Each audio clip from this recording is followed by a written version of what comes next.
नमस्कार, मी ओमप्रकाश उडार वास्तव न्यूजच्या रोखोकमध्ये आपल्या सर्वांचं हार्दिक स्वागत करत आहे। आज आपण अंबड घनसावंगी तालुक्यातील सर्वात महत्त्वाचा आणि शेतकऱ्यांच्या जिव्हाळ्याचा जो प्रश्न आहे तो म्हणजे ऊस। या ऊसाचं गाळप आणि त्या संदर्भातला मिळणारा हप्ता या संदर्भात थोडंफार रोखोकमध्ये समीक्षा करण्याचा प्रयत्न करणार आहोत। आपण जर बघितलं तर मागील वर्षी जे आहे ते विधानसभा निवडणुकीचे पडगम जे आहे ते वाजले होते आणि त्यावेळी या साखर कारखाने जे आहेत यांचं ऊसाचं गाळपही सुरू होतं। परंतु मागील वर्षी जे आहे विधानसभा निवडणूक असल्यामुळे व इच्छुकांची मोठी संख्या असल्यामुळे ऊसाचा दर हा शेतकऱ्याला चांगल्या पद्धतीने भेटलाय आणि शेतकऱ्यांनी त्याच आशेवर त्याच त्यांच्या अपेक्षेवर जे आहे मोठ्या पद्धतीने ऊसाची नवीन लागवडही केली। आणि हे सगळं असताना या वर्षी मात्र ऊस गाळपाला गेल्यानंतर बिल जे आहेत ऊसाचा हप्ता जो आहे तो मिळण्यासाठी कित्येक दिवसही उलटलेत, महिनेही उलटलेत आणि नंतर शेवटी जे आहे अंबड घनसावंगी तालुक्यामध्ये जे काही ऊस उत्पादक शेतकरी आहेत त्यांना ऊसाच्या पहिल्या बिलापोटी जी रक्कम आहे ती जी आहे ती 2500 रुपये मिळवली। हीच जर आपण गतवर्षी बघितलं तर सुरुवातीला जवळपास 2700 रुपयाच्या पुढे जी आहे ती पहिला हप्ता जो आहे तो शेतकऱ्यांना मिळाला होता। आणि म्हणूनच मग या निमित्ताने असं म्हणावंसं वाटलंय की गेल्या वर्षी जे आहे निवडणूक असल्यामुळे ऊस बिलाची जी आहे ते रेलचेल झाल्याचं आपल्याला दिसून आले आणि या वर्षी मात्र निवडणूक नसल्यामुळे जेमतेमच ऊसाचे बिल जे आहेत ते शेतकऱ्यांना मिळाले आणि म्हणूनच त्या संदर्भात वाटलं एक रोखोक यावून त्यावर थोडीफार जी आहे ती समीक्षा करावी। आपण जर बघितलं तर अंबड आणि घनसावंगी तालुक्यात सर्वात जास्त ऊसाचा पट्टा म्हणून हे जे तालुके आहेत ते ओळखले जातात। या तालुक्यामध्ये जर आपण बघितलं तर समर्थ सहकारी साखर कारखाना आहे, याबरोबरच तीर्थापूर येथील सागर सहकारी साखर कारखाना आहे। तसंच आपण जर बघितलं तर देवी देगावला समृद्धी शुगर्स आहे, याबरोबरच ब्ल्यू सफायर हा जो एक उद्योग आहे तो सुद्धा आहे। आणि या तिन्ही ठिकाणी जे आहे चारही ठिकाणी जे आहे अंबड घनसावंगी तालुक्यातील शेतकऱ्यांचा ऊस जो आहे तो गाळपासाठी घेऊन जाण्यात येतोय। आपण जर बघितलं तर गत वर्षी जे आहे त्या विधानसभा निवडणुकीचा रणसंग्राम सुरू होता। या रणसंग्रामामध्ये आपण जर बघितलं तर हे जे सगळेच नेते मंडळी जे आहेत ते साखर कारखानदार साखर सम्राट हे सगळे जे आहेत मोठ्या पद्धतीने इच्छुक होते आणि म्हणूनच आपल्या मतदारसंघातील मतदार राजांना नाराज आपण करता कामा नये आणि म्हणूनच हे जे साखर सम्राट आहेत यांनी चांगल्या पद्धतीचा जो आहे तो ऊसाचा हप्ता जो आहे तो शेतकऱ्यांना दिलाय। आपण जर मागील वर्षीचा एक थोडाफार जर वृत्तांत आपण बघितला तर समर्थ आणि सागर कारखाना जो आहे त्यांनी पहिला हप्ता जो आहे तो 2700 काढला होता आणि शेवट जो आहे तो जवळपास 2900 रुपयांनी या साखरेचा जो दर आहे तो दिला होता। दुसरीकडे आपण जर बघितलं तर समृद्धी शुगर्स आहे यांनी पहिला हप्ता जो आहे तो 2800 रुपये मागच्या वर्षी काढला होता आणि परत वाढ देऊन त्यांनी शेवट जो आहे तो 2900 रुपयावर केला होता। त्याचप्रमाणे आपण जर बघितलं तर ब्ल्यू सफायर हा जो उद्योग आहे यांनी पहिला हप्ता जो आहे तो मागील वर्षी 2751 रुपये काढला होता आणि शेवटी जो दर आहे तो 2951 रुपये एवढा देण्यात आला होता। आणि म्हणूनच अंबड घनसावंगी तालुक्यातील ऊस उत्पादक शेतकरी जे आहेत ते मोठ्या पद्धतीने खुश होते, कारण इतर जे पिकं आहेत फळपिकं आहेत यांना जो भाव मिळतो याबरोबरच त्यांच्या समोर जे पिकांसमोर जे काही नैसर्गिक आपत्ती येते आणि या आपत्तीमधून ऊस पीक जो आहे तो चांगल्या पद्धतीने आपल्याला जो आहे तो खर्च त्याच्यामधून निघतोय आणि चांगल्या पद्धतीने उत्पन्न जे आहे त्या ऊसाच्या माध्यमातून मिळतंय।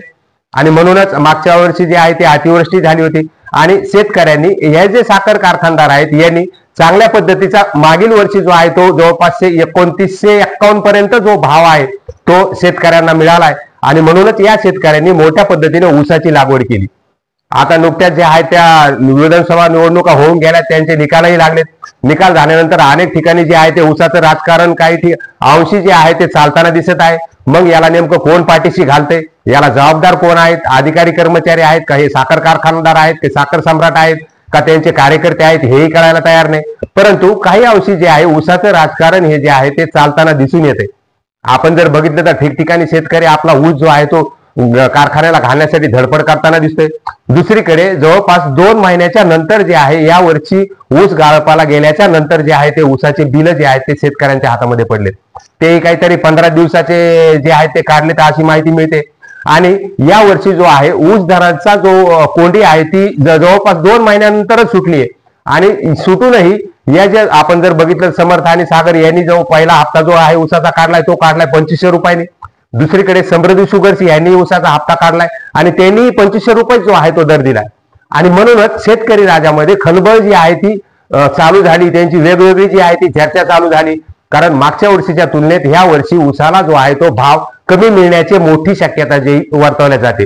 मग म्हणूनच या निमित्ताने असं म्हणावंसं वाटलं की मागील वर्षी जे आहे निवडणुकीचा रणसंग्राम होता आणि या निवडणुकीची जी असल्यामुळेच ऊस बिलाची जी आहे चांगल्या पद्धतीने रेलचेल दिसून आली आणि या वर्षी मात्र ह्या ऊस बिलाची रक्कम जेमतेमच शेतकऱ्याच्या हाती पडत आहे. तिसरीकडे आपण जर बघितलं तर ब्ल्यू सफायर यांचं जे आहे ते आणखी ऊसाचा पहिला हप्ता त्यांनी जाहीर केलेला नाही, याबरोबरच ते जे बिल आहे ते शेतकऱ्यांना मिळालेलं नाही. आणि म्हणूनच एकंदरीतच अंबड घनसावंगी तालुक्यामध्ये गेल्या वर्षी जे आहे विधानसभा निवडणुकीचे पडघम जे आहे ते वाजत होते आणि म्हणूनच या साखर सम्राटांना कदाचित असं वाटलं असेल की बाबा या माध्यमातून आपण जे आहे ऊस उत्पादक शेतकऱ्याला नाराज करता कामा नये, त्यांची नाराजी ओढून घेता कामा नये आणि आपण जर ही नाराजी ओढून घेतली तर विधानसभेला आपल्याला चांगल्या पद्धतीने फटका बसेल. आणि म्हणूनच ह्या ज्या सगळ्या साखर सम्राटांनी चांगल्या पद्धतीने जे आहे ते ऊसाचे बिलं काढलेत. पहिला हप्ता जो आहे तो स्टार्ट केलाय 2700 रुपयापासून आणि शेवट झाला 2951 रुपयापर्यंत. आपण मगाशीच आकडेवारी बघितली, समर्थ आणि सागरचा शेवट जो आहे तो 2900 रुपयावर गेलाय, समृद्धीचा जो आहे तोही 2900 रुपयाचा दर शेतकऱ्यांना मिळालाय.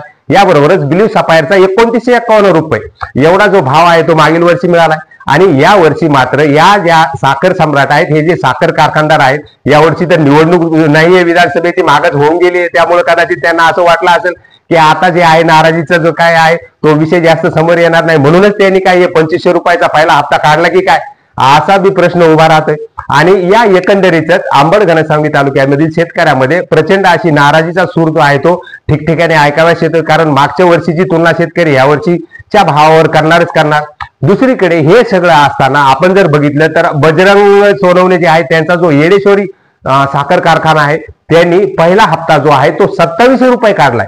आणि म्हणूनच अंबड घनसावंगी शेतकऱ्यावर अन्याय तर होत नाही ना, असाच प्रश्न या निमित्ताने उपस्थित होतोय. कारण तो साखर कारखाना आपल्या अंबड घनसावंगी मधून येऊन सुद्धा काही शेतकऱ्यांचा ऊस त्या कारखान्याला जातोय आणि त्या कारखान्याला जात असून त्या कारखान्याने पहिला हप्ता जो आहे तो तब्बल 2700 रुपये म्हणजे अंबड घनसावंगीतल्या साखर सम्राटापेक्षा 200 रुपयांनी पहिला हप्ता त्यांनी जास्त काढलाय. मग त्या कारखानदाराला एवढ्या दुरून ऊस नेऊन 2700 रुपये पहिला हप्ता द्यायला परवडतोय आणि आपल्या अंबड घनसावंगी तालुक्यातील कारखानदारांना हा ऊस जवळ वाहतूक असूनही यांनी मात्र त्या कारखान्याच्या तुलनेत 200 रुपयांनी पहिला हप्ता जो आहे तो कमी दिलाय. आणि म्हणूनच मग कदाचित वाहतुकीमध्ये जर साखर त्याची जास्त तयार होती की काय असा बी प्रश्न उपस्थित होते. याचे कारण जे आहेत ते या साखर कारखानदारांनाच माहित, आपण त्याच्यावरही काही जास्त खोलामध्ये जाणार नाही कारण तो त्यांचा अधिकार आहे. परंतु मागील वर्षाच्या तुलनेत शेतकऱ्यांना या वर्षी जो आहे हप्ता जवळपास 200 रुपयांनी पहिला हप्ता जो आहे तो कमी मिळालाय आणि म्हणूनच शेतकऱ्यामध्ये जी आहे ती छलबिचल चालू झाली. आणि येडेश्वरी साखर कारखाना जो आहे त्यांनी पहिला हप्ता जो आहे तो 2700 रुपयांनी दिलाय. त्यांच्या भागात तर दिलाच असत, पण आपल्या अंबड घनसावंगीमध्ये सुद्धा काही अंशी जो आहे तो ऊस जो आहे तो येडेश्वरी साखर कारखान्याला जातोय आणि तेथे त्यांनी पहिला हप्ता जो आहे तो 2700 रुपयांनी काढलाय. आणि म्हणूनच आपण जर तुलनात्मक दृष्ट्या बघितलं तर अंबड घनसावंगी तालुक्यातला ऊस त्या येडेश्वरी कारखान्याला गेल्यानंतरही ते आपल्या इतर कारखानदारापेक्षा अंबड घनसावंगी स्थानिक कारखानदारापेक्षा 200 रुपयानं जो आहे तो पहिला हप्ता जास्तीचा देत आहे. आणि म्हणूनच ही जी तुलना आहे ती शेतकऱ्यामध्ये होताना दिसत आहे, चर्चाही होताना दिसत आहे. फक्त विषय एवढा आहे या शेतकऱ्यांच्या संदर्भात जे काय या गोष्टी घडतायत याला समोर कोणी यायचं, समोर कोणी व्हायचं, त्याच्या तक्रारी कोणी करायच्या, आवाज कोणी उठवायचा, हा सगळा प्रश्न जो आहे तो उपस्थित होत आहे.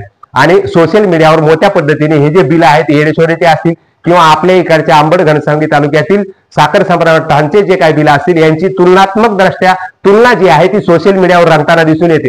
परंतु यात विशेष महत्वाचा मुद्दामध्ये फक्त समोर कोणी व्हायचंय आणि याचा संदर्भात आवाज कोणी उठवायचा हा एक मोठा प्रश्न आहे. त्यामध्ये कारखानदार कदाचित रिकव्हरीचा काही प्रश्न जो आहे तो उद्भवू शकतात, उभा करू शकतात. परंतु मला या निमित्ताने एक दिसून आलंय, मग आपल्या जर स्थानिकच्या कारखानदारांना याची रिकव्हरी व्यवस्थित मिळत नाही तर येडेश्वरीला काय जास्त थोडीच मिळते.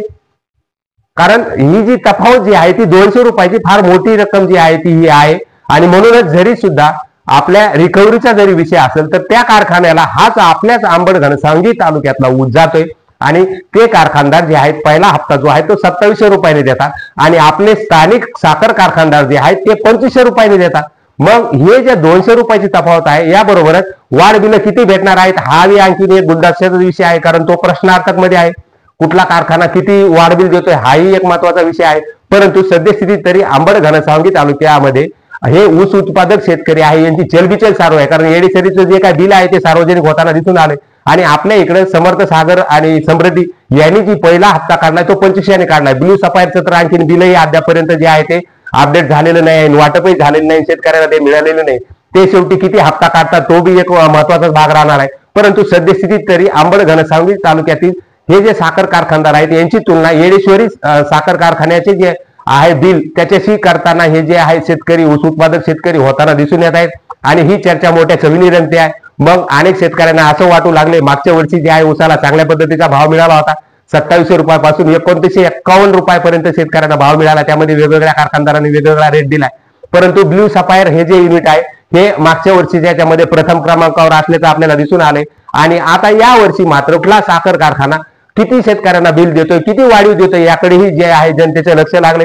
परंतु सद्यस्थितीत अंबड घनसावंगी तालुक्यातील साखर कारखानदारांनी हा पहिला हप्ता जो आहे फार कमी काढलाय, अशी जी ओरड आहे ती शेतकऱ्यांमधून होताना दिसून येते. आणि दुसरीकडे येडेश्वरीचा पहिला हप्ता जो आहे तो 2700 म्हणजे आपल्या स्थानिक कारखानदारापेक्षा 200 रुपयांनी वाहतूक जास्त दूर असूनही 200 रुपयांनी जास्तीचं बिल जे आहे ते येडेश्वरीकडून मिळत आहे. आणि म्हणून शेतकऱ्यामध्ये मोठी ही जी चर्चा आहे ती चवीने रंगत आहे. परंतु शेतकऱ्यांचा आवाज कोणी उठायचा, समोर कोणी यायचंय, हाही सगळा एकंदरीतच प्रश्न आहे. परंतु तुर्तास मला असं वाटलं वास्तव न्यूजच्या माध्यमातून या रोकटोकमध्ये आपण थोडीफार समीक्षा करावी, कारण मागील वर्षी निवडणुकीचा रणसंग्राम असल्यामुळे ऊस बिलाची मोठी या कारखानदाराकडून रेलचेल होताना दिसली. आणि या वर्षी मात्र जेमतेमच बिल जे आहेत ते शेतकऱ्यांच्या पदरी पडलेत. आणि म्हणूनच यामध्ये वास्तव न्यूज रोकटोकमध्ये थोडीशी समीक्षा करावी वाटली. तुर्तास वास्तव न्यूज मध्ये आपण येथेच थांबूया. परंतु तुम्हाला जर हा व्हिडिओ नक्कीच आवडला असेल तर लाईक करा, कमेंट करा, शेअर करायला विसरू नका. याबरोबरच असेच वेगवेगळे व्हिडिओ बघण्यासाठी वास्तव न्यूज मराठी चॅनलला सबस्क्राईब करायला विसरू नका. वास्तव न्यूजच्या रोकटोक मध्ये आपण तुर्तास येथेच थांबूया. असेच वेगवेगळे विषय घेऊन आपण परत भेटूया. तोपर्यंत धन्यवाद.